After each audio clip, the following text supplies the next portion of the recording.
இப்படி தான் வந்து ஏகப்பட்ட தொந்தரவுகள் வந்து பெண் குழந்தைகளும் சரி ஆண் குழந்தைகளும் வந்து சைக்காலஜிக்கலாக வந்து டேமேஜ் ஆகிறதுனால நிறைய விதமான உடல் சார்ந்த தொந்தரவுகள். இன்னும் வந்து இந்த சைக்காலஜிக்கல் டிஸ்டர்பன்ஸ் வந்து இந்த குழந்தைங்களுடைய அதிகமாக அதனால் எரிச்சல், கோபம், எதுக்கெடுத்தாலும் எரிஞ்செறிஞ்சு விழணும். நிறைய குழந்தைங்களை பார்த்துருக்கோம், ஆண் பத்திராளவங்களாம் கூட போயிருக்காங்க. ஸோ இந்த மாதிரியான எரிச்சல் என்ன ஆகும் அப்படின்னு பார்த்தீங்கன்னா அந்த குழந்தைங்களோட தோல் சம்மந்தப்பட்ட தொந்தரவுகள் நிறைய இருக்கும். தோலில் வந்து நிறைய தோல் அரிப்பு, அப்புறம் வந்து கண் பார்வை போடாது. ஏன்னா கல்லீரலில் அந்த எரிச்சல், கோபம், அந்த இயலாமை இதெல்லாம் நடக்குதே, தனக்கு வந்து எல்லாரும் பேரண்ட்ஸ் இப்படி பண்ணுறாங்களே அப்படின்ற ஆத்திரம், இல்லை தான் நினச்சது நடக்கலையே, ரெண்டு பக்கமும் இருக்குது, ரெண்டுமே இருக்குது. இதுக்கான இன்னொரு ரீசனும் சொல்லலாம். இப்போ நிறைய சுதந்திரத்தை கொடுக்கும்பொழுதும் பேரண்ட்ஸ் வந்து அளவில்லாத சுதந்திரத்தை கொடுக்கும்பொழுது அதையுமே சில குழந்தைங்க வந்து ரொம்ப அட்வான்டேஜ் எடுத்துக்கிட்டு அதுலேயும் வந்து நிறைய தொந்தரவுகள் ஏற்படுத்துறாங்க. இப்படியும் இருக்குது, இப்படியும் இருக்குது, நெகட்டிவாக இருக்குது, பாசிட்டிவாக ரெண்டுத்தையும் நம்ம பார்க்க வேண்டியதுதான். ரெண்டு மாதிரியான இதுவும் கொண்டு தான் இந்த சொசைட்டி. ஸோ ஆக மொத்தத்தில் இதில் நம்ம என்ன புரிஞ்சுக்கணும் அப்படின்னா குழந்தை வளர்ப்புன்றது மிக மிக முக்கியமாக. நீங்கள் எதுவுமே பண்ணாமல் சும்மா இருந்தாலும் இந்த குழந்தைங்க தன் இயல்பாக வளருவாங்க.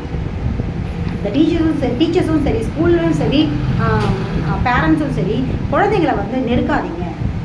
இன்னும் ஆம்பளை குழந்தைங்களை பற்றி பேசலாம், இன்னும் நிறைய பாவம் நிறைய ஆம்பளை பெண் குழந்தைங்களாவது ஒரு சில நேரங்களில் பேசினோம். ஆனால் ஆம்பளை குழந்தைங்களுடைய இயல்பே எதையுமே வெளிப்படுத்திக்க மாட்டாங்க. எப்போவுமே ஒரு மாதிரி அமைதியாகவே இருந்துருவாங்க. அதுவுமே அது உள்ளே இருக்கிற அழுத்தம் தான். நான் இதையுமே நிறைய ஆண் குழந்தைங்கள்கிட்ட பார்த்துருக்கேன். ஸோ ஃபேமிலியில் வந்து ரொம்ப ரொம்ப ப்ரெஷர் பண்ணுற ஒரு குழந்தைங்கள்லாம் பேசாமே அமைதியாகிடுவாங்க. இன்னும் அது அப்படியே தொடர்ந்து போச்சுன்னா கல்யாணம் ஆச்சுன்னா கல்யாணம் ஆன ஒய்ஃபும் வந்து இதே மாதிரியான ஒரு கேரக்டராக, அதாவது டாமினேட்டிங் கேரக்டராகவோ, இல்லை எல்லாத்துக்குமே அழறது, இல்லை எல்லாத்துக்கும் எரிச்சல் படுறது, எல்லாத்துக்குமே விட்டு கொடுக்காம தான் செய்கிறது தான் சாதிக்கணும் அப்படின்னு நினைக்கிற மாதிரியான லைஃப் அமைஞ்சிருச்சு அப்படின்னா இதனாலையும் ஆண் குழந்தைங்களோட மனநிலை பாதிக்கப்பட்டு அது எதில் ரிஃப்ளெக்ட் ஆகும்னா அவங்களுக்கு ஆர்வம் இல்லாமல் போகும், தாம்பத்திய ஆர்வம் இல்லாமல் போகும். நான் நிறைய இப்போ பார்த்துருக்கேன், நிறைய ஆண் குழந்தைகளை பார்க்குறேன். முன்னாடி இருக்கிற ஜெனரேஷனில் பார்த்தீங்கன்னா கல்யாணம் ஆச்சு அப்படின்னாலே கல்யாணத்துக்கு முன்னாடி ஒரு வித ஆர்வம், பேசணும் பேசணும் பேசணும் பேசணும், எப்போ பார்க்கறது, ஒரு டச், ஒரு தொடுறதில்ல, அதாவது செக்ஸ் சார்ந்த ஒரு ஒரு உணர்வு அவங்களுக்குள்ளே இருந்துக்கிட்டே இருக்கும், அந்த தூண்டல் இருந்துகிட்டே இருக்கும். எப்போ அந்த பெண்ணை பார்க்கலாம், அதெல்லாம் ஒரு ஹார்மோன் செக்ரேஷன். கல்யாணம் ஆனதுக்கப்புறம் சீக்கிரம் வீட்டுக்கு வர்றது, அடிக்கடி உடல், இதெல்லாம் வந்து இயல்பு, இது தவறு கிடையாது. அந்த ஒரு அந்த மனசில் அந்த ஆர்வம் இருக்கிற வரைக்கும் அது கண்டிப்பாக இருக்குது. இதுதான் அந்த முன்னோர்கள் ஆசை 60 நாள் மோகம் 30 நாள் அப்படின்லாம் ஒரு பழமொழி வச்சுருக்காங்க. அனுபவத்தை தான் சொல்கிறது எல்லாமே. அது இயல்பு, உடலுடைய இயல்பு. அந்த மாதிரி இருந்த ஜெனரேஷன் இன்னைக்கு ப்ரெசென்ட்டில் ஒரு ஆண் குழந்தையும் பெண் குழந்தையும் ஆளுக்கு ஒரு பக்கம் மொபைலை வச்சு தூண்டிகிட்டு இருக்காங்க. ரெண்டு பேருக்குமே தாமதத்தை ஆர்வமே இல்லாமல் போச்சு. வீட்டுக்கு வந்து மனைவி கூட பேசுகிறதோ, ஜாலியாக சில விஷயங்கள் ஷேர் பண்ணுறதோ, பர்சனலாக தனக்கு ஒரு ஆர்வம் இருக்கும் இல்லையா, நம்மளே பார்த்துக்கொள்ள ஒரு ஆண் ஒரு ஹஸ்பண்ட்னா ஒய்ஃப் கிட்ட எப்படி பிஹேவ் பண்ணிக்குவாங்க, அந்த மாதிரியான எதுவுமே இல்லாமல் இன்றைக்கி இருக்கிற ஜெனரேஷன் இருக்காங்கன்னா அதுக்கு காரணம் என்ன அப்படின்னு பார்த்தீங்கன்னா முக்கியமாக இந்த எமோஷ்னல் டிஸ்டர்பன்ஸ் தான் காரணம். சைக்காலஜிக்கலாக அவங்க அஃபெக்ட் ஆகிருக்கிறது தான் அவங்க உடம்பு, அவங்களுடைய நீர்மூலக உறுப்பை கடுமையாக பாதிச்சிருக்கு. இது ஆண் குழந்தைங்களோட நீர்மூலக உறுப்பை பாதிக்கும் பொழுது என்ன ஆகுதுன்னா அந்த ஆர்வமே இல்லாமல் போகுது. அவங்களுக்கு வந்து செக்ஸில் ஆர்வமே இல்லாமல் போகுது. அது ஒரு ஆற்றல் தானே, எல்லாமே ஆற்றல் சார்ந்தது தான். நேரடியாக பார்க்க முடியாது அவங்களுடைய உறுப்புகள், அதாவது ஆண்களுடைய செக்ஷுவல் ஆர்கன்ஸை நீங்கள் டெஸ்ட் பண்ணி ஸ்கேன் எடுத்து பார்த்தாலோ, டெஸ்ட் எடுத்து பார்த்தாலோ அவங்க எதுவுமே காட்டாது. இது எதுவுமே கண்டுபிடிக்கவே முடியாது. எங்கே பிரச்சனை, அவங்களோட விந்தணுக்களில் ஏன் வந்து கவுண்டிங் குறைவாக இருக்குது, ஏன் ஆற்றல் சக்தி குறைவாக இருக்குது அப்படின்னு அதுக்கான ரீசன் என்ன அப்படின்னா, அதுக்கான தொடர்ந்து ட்ரீட்மெண்ட் எடுத்து கூட ரிசல்ட் கிடைக்கல அப்படின்னா அதுக்கு ரீசன் என்னென்னா அவங்களுடைய இங்கே மனம் அப்படிங்கிற ஒரு இடம் பாதிப்படைஞ்சிருக்கு. எமோஷ்னலாக அவங்க பாதிப்படைஞ்சிருக்காங்க. அதோடைய ரிஃப்ளெக்ஷன் தான் இந்த மாதிரி. அது எங்கே வருது, அவங்களுடைய விந்தணுக்கள்லையும் ஆற்றல் சக்தி குறைவாக இருக்கிறது, இல்லை கவுண்டிங் செக் பண்ணி சொல்கிறாங்க இல்லையா, அந்த கவுண்டிங் கம்மியாக இருக்கிறது, இல்லை ஆர்வமே இல்லாமல், செக்ஸ் ஆர்வமே இல்லாமல் ஒரு மாதிரி மெத்தனமாக இருக்கிறது, இல்லை நிறைய விஷயங்கள் சொல்லலாம். ஆர்வம் இல்லாமல் இருக்கிறது. ஆண்களுக்கே தெரியும் இல்லையா, ஏகப்பட்ட இது, அதாவது அந்த தூண்டல் இல்லாமல் இருக்கிறது. அந்த செக்ஸ் சம்மந்தப்பட்ட எந்த ஒரு விதமான விஷயங்களும் முறையாக நடக்க வேண்டிய எதுவுமே இல்லாமல் இன்றைக்கி ஆண் குழந்தைகள் இருக்கிறாங்க அப்படின்னா பேரண்ட்ஸ் அப்ரோச் பண்ணிக்கலாம். நானே ஒரு தேர்ட் பர்சனாக நானே நிறைய குழந்தைங்க கிட்டே, அதாவது நியூலி மேரிட் கப்பல்ஸ் கிட்டே நானே நேரடியாக ஒரு டாக்டராக கவனிச்சிருக்கேன். ஏன் இப்படி இருக்காங்க இந்த குழந்தை, ஏன் இப்படி இருக்காங்க அப்படின்னா அவங்களுக்கு அந்த ஆர்வம் இல்லை. அதாவது உடம்புடைய தேவை எப்படின்னா, உடம்புடைய இயக்கம் எப்படி அப்படின்னு பார்த்தீங்கன்னா, பசி வந்தால் 10 12 இது எல்லாத்துக்குமே பொருந்தும். தாகமே கூட ஒரு பசி தாங்க. தாகம்ன்றது நம்ம பேர் வச்சுருக்கோம், தாகமும் ஒரு வித பசி தான். அதோடைய தேவையை வெளிப்படுத்துகிற எல்லாமே பசி தாங்க. நம்ம உடலுக்கு அந்தந்த உறுப்புக்கு தேவையை வெளிப்படுத்த ஒவ்வொரு விஷயமும் பசி தான். நீர் தேவையை வெளிப்படுத்துறதுனால தாகம், நீர் பசி. உணவு தேவையை இறைப்பை வெளிப்படுத்துறதுனால அது உணவு பசி.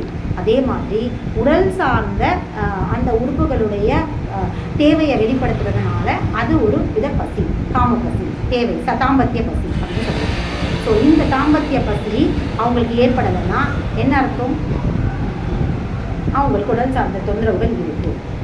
பசி வந்தால் பத்தும் பறந்துடும் சொல்லுவாங்க இல்லையா, அது எல்லாத்துக்குமே தான். தாகம் வந்தாலும் நம்மளால் கண்ட்ரோல் பண்ண முடியுமா? ஏதாச்சும் பம்புல இருக்க கார்பரேஷன் தனியாக வாங்கி குடிக்கணுன்ற இடத்துக்கு தான் நம்ம போவோம், எதுவுமே கிடைக்காத பட்சத்தில். அதுதான் உடலுடைய இயக்கம். அதாவது ஒரு கட்டத்துக்கு மீறி நம்மளால் இந்த உடலுடைய தேவைகளை நம்மளால் தடுக்கவே முடியாது, கண்ட்ரோல் பண்ணவே முடியாது, நம்மளை மீறி போயிடும். இது உடலுடைய இயக்கம். அதே மாதிரி தான் தாம்பத்திய பசியும் அப்படி தான். ஸோ அதுவுமே என்ன பண்ணும் அப்படின்னு பார்த்தீங்கன்னா, தன்னை மீறி போகும்போது, அதாவது அந்த தேவை இருக்கு இல்லையா, தாம்பத்திய தேவை இருக்கும்போது அதை மீறி போய், அதுதான் அந்த காலத்தில் 2 மனைவி 3 மனைவி இந்த மாதிரியான விஷயங்கள்லாம் இருந்தது. ஆனால் இன்னைக்கு சொந்த மனைவி கூட கான்டாக்ட் வச்சுக்கிறது கூட அந்தளவுக்கு ஈடுபாடு இல்லாமல் இருக்காங்கன்னா எங்கே அடிப்படை? அவங்க செரிமான உறுப்பில் தான் டிஸ்டர்பன்ஸ். அதுக்கும் செரிமானம் இருக்கு இல்லையா, அப்போ அங்கேயும் ஆற்றல் இருக்கு இல்லையா, அங்கேயும் அந்த பசி இருக்குல்ல. அந்த பசி வரலன்னா என்ன இருக்கும்? அங்கே இருக்கிற செரிமான உறுப்பில் டிஸ்டர்பன்ஸ் ஆகிருக்கு. அதுக்கு காரணம் உடல், மனம் ரெண்டுமே தான். ஒரு பக்கம் ரசாயன மருந்துகள்னால அவங்க உடலை டிஸ்டர்ப் பண்ணியிருப்பாங்க. இன்னொரு பிரச்சனை ஃபேமிலி, வளர்ப்பு, அம்மா அப்பா வீட்லையும் சரி, இல்லை மனைவி, கட்டின மனைவி வீட்லையும் சரி, ஏதோ ஒரு இடத்துல அவங்க சைக்காலஜிக்கல் அஃபெக்ட் ஆகிறதுனால அந்த டிஸ்டர்பன்ஸ் ஹார்மோன் இம்பேலன்ஸ் ஏற்படுத்தி, அந்த ஹார்மோன் இம்பேலன்ஸ்னால அவங்களுக்கு அந்த செக்ஷுவல் ஆர்கன்ஸில் டிஸ்டர்பன்ஸ் ஏற்படுத்தி அந்த ஆர்வத்தை கொடுக்கல. அதாவது ஒரு 40 வயசுக்கு மேலே பார்த்தீங்கன்னா பெண்கள்லாம் எல்லா அந்த ஒரு செக்ஸ் ஈடுபாடே இல்லாமல் இருப்பாங்க இல்லையா. ஆனால் இதே ஒரு 2-3 தலைமுறைக்கு நம்ம பாட்டி தலைமுறைகள் பாருங்கள், 60-70 வயசு ஆனாலும் அந்த ஈடுபாடு ஆணுக்கும் பெண்ணுக்கும் 2 பேருக்குமே இருக்குது. ஆனால் இப்போ இருக்கிற பெண்களுக்கு 35 வயசு குழந்தை பெற்றாலே இல்லாமல் போயிருக்கு. காரணம் என்ன? சிசேரியன், குழந்தைய சிசேரியன் பண்ணுறது, அந்த கொடுக்குற மெடிசன்ஸ், அது போக எடுத்துக்கிற மருந்து மாத்திரைகள், அவங்களுடைய அந்த தாம்பத்திய அந்த தாட் இருக்கு இல்லையா, அந்த ஆர்வம், அந்த ஈடுபாடு, இல்லை அந்த தாம்பத்திய தோன்றல் அதெல்லாம் இருக்கு இல்லையா, அந்த சிந்தனை, இது எல்லாத்தையுமே டோட்டலாக டேமேஜ் பண்ணுறது. அப்போது இனப்பெருக்க உறுப்புகள், அதாவது வாட்டர் எலிமெண்ட்ஸ் கடுமையாக பாதிக்கப்படுறதுனால அவங்களுக்கு அந்த ஆர்வமே இல்லாமல், எதுவுமே ஆர்வம் இல்லாமல், இது எல்லாமே மனம் சார்ந்த பிரச்சனை. ஒருவித வெறுமை. ஏன் இந்த வெறுமை ஏற்பட்டிருக்கு? ஒரு பக்கம் எடுத்துக்கிற மருந்து மாத்திரைகள், இன்னொரு பக்கம் சிசேரியன் பண்ணியிருக்காங்கன்னா அவங்கள பார்த்திங்கன்னா அந்த பயம், திருப்பி நம்ம செக்ஸ் கான்டாக்ட் வச்சுட்டா திருப்பி நமக்கு அந்த மாதிரி வந்துருக்கும் அப்படின்னு மனசார்ந்த பயம். இதுவுமே அவங்களுக்கு அந்த ஆர்வம் இல்லாமல் பண்ணுறதும், மருந்துகளுடைய ரிஃப்ளெக்ஷன், அப்புறம் எமோஷனல், எல்லாமே சேர்ந்தது தான். உடல் மனத்தில் வர டிஸ்டர்பன்ஸ் எல்லாமே எல்லா விதமான கடுமையான பாதிப்புகளும் இருக்குது. ஸோ நம்ம குழந்தைங்களை வளர்க்குற இடம் ரொம்ப கேர்ஃபுல்லாக வளர்க்கணும். எல்லாத்தையுமே ரொம்ப ஃப்ரீயாக எடுத்துக்கிறதுக்கான ஒரு மனப்பான்மையை அவங்களுக்கு நிச்சயமாக எல்லா பேரண்ட்ஸுமே கொடுக்கும். அது ஸ்கூல்ஸும் முறையாக குழந்தைங்களை ஹேண்டில் பண்ணணும். அது டீனேஜ் பசங்களுக்கு வர டீச்சர்ஸ் ரொம்ப கேஷுவலாக ஃப்ரெண்ட்லியாக மூவ் பண்ணணும். பேரண்ட்ஸுமே பசங்கிட்ட ஃப்ரெண்ட்லியாக மூவ் பண்ணணும். ரொம்ப எல்லாத்தையும் குற்றப்படுத்தாதீங்க. எந்த விஷயமா இருந்தாலும் உங்ககிட்ட ஷேர் பண்ணுற அளவுக்கான ஒரு ஃப்ரீனஸ் கொடுங்க. அதுவே அவங்க மனசுக்குள்ள கழிவுகளை தேங்காமல் இருக்கும். மனசுக்குள்ள கழிவுகள் தேங்கலை அப்படின்னா அவங்களுடைய எல்லா உறுப்புகளுமே ஆரோக்கியமாக இருக்கும். சரி, தொடர்ந்து நம்ம இன்னும் நிறைய விஷயங்களை பற்றி பேசணும். நன்றி.